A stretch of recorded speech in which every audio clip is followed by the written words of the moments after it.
It was 11:42 p.m. on a Tuesday, and I was just about to put my phone down and go to sleep. Then that little notification light blinked. It was an email from one of my favorite clothing brands, a flash sale that was ending in 18 minutes. Before I even realized what I was doing, I was scrolling through the site. My heart was actually racing a little bit. I told myself I'd just look, but 10 minutes later, I had a $45 hoodie in my digital cart. I hit buy without a second thought. The second that order confirmed screen popped up, the rush just evaporated. It was replaced by this heavy, sinking pit in my stomach. I looked at my debt tracker on my desk, and I realized that $45 was exactly what I'd worked so hard to save by packing my lunches all week. I felt so weak, like I didn't have any actual control over my own hands when a sale was involved. It's that feeling of being hunted by your own inbox, honestly. I sat there on the edge of my bed, the blue light of the phone screen making the room feel even colder. I started thinking about all the other times this happened. The just-in-case purchases and the too-good-to-pass-up deals that have slowly built this mountain of debt I'm climbing. It isn't just about the $45. It's about the fact that my phone has become a 24/7 billboard that I carry in my pocket. I'm curious, have you ever felt that specific surge of guilt right after hitting buy on something you didn't even want 10 minutes prior? It's like the sale adrenaline blinds us to our own goals, leaving us with a package we don't need and a bank account that's hurting. This is my real-time journey, not expert advice. Here is exactly what happened. I stayed awake for another hour, not because I was busy, but because I was sitting there in the dark, feeling like a total failure. I started looking at my phone, not to shop this time, but to see how many of these traps were waiting for me. I counted. I had 43 different retail newsletters sitting in my promotions folder. 43 different companies whose entire job is to convince me that I'm one purchase away from being happy. Each one of those emails is a tiny hook designed to pull me away from my 1% goals. I realized that as long as I kept those windows open, I was basically inviting temptation to sit on my couch every single night. I felt overwhelmed, looking at the screen and seeing all these brands I used to love now feeling like obstacles in the way of my freedom. It's exhausting to be in a constant state of no when the emails are screaming yes. I felt like a defender in a game where the opposing team never stops attacking, and eventually my willpower was bound to crack. The next morning, I woke up with what I call a financial hangover. I looked at that $45 confirmation email again, and I knew I couldn't just ignore it. I had to face the numbers, so I sat down at my laptop, opened my spreadsheet, and started the unsubscribe cleanse. It sounds like a small thing, but honestly, clicking that tiny link at the bottom of these emails felt like a battle. I started with the brand that got me last night, unsubscribed. Then the next one, and the next. As I went through, I started calculating what these emails were actually costing me. Over the last month, I've tracked that I spent $162 on things I only bought because an email told me they were on sale. $162. That's nearly 1% of my total debt goal gone in a month, just because I was subscribed to temptation.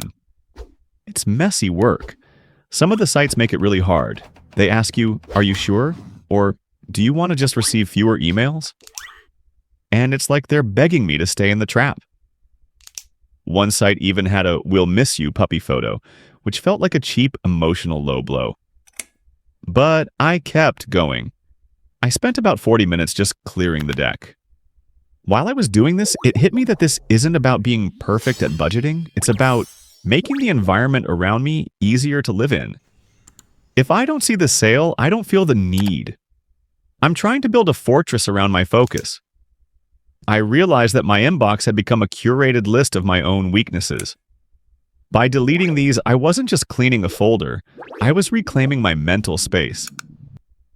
If you're watching me go through this digital junk and you're feeling like your own inbox is a minefield, I'd love for you to subscribe to this channel and document your own messy journey alongside mine. We aren't experts. We're just people trying to make it one day without being sold something we don't need. The debt-free buddy community is about showing the parts of finance that aren't polished or pretty. By the time I finished, my promotions tab went from 43 active temptations down to 0. I felt this weird sense of lightness, like I'd finally closed the door and locked it. I looked at my debt number, $12,450. It didn't go down today because of the $45 mistake I made last night, but I realized that by unsubscribing, I was protecting my future self from making that same mistake tomorrow. I also looked back at my bank statements and realized that over the last year, these flash sales probably accounted for over $1,500 of my total debt. That realization was a punch to the gut, but it was also the fuel I needed to stay the course. I'm looking at the screen now, and for the first time in a long time, it's just quiet. No flashing lights, no limited time offers, just me and my plan. It's not a massive financial victory in terms of the total balance today, but it's a massive victory for my peace of mind. I'm finally stopping the leak before the boat sinks any further. The 1% system is rarely about the giant, heroic leaps we see in movies. It's about these tiny, almost invisible adjustments to our daily lives. My unsubscribe cleanse didn't instantly wipe out my debt, but it changed the friction of my life. I realized that my willpower is a finite resource, and I was wasting it every single night fighting off these marketing emails. By removing the temptation emails, I'm not relying on being stronger. I'm just making the wrong choice harder to make. I'm focusing on that balance between my willpower going down and my automated peace going up. That's the goal.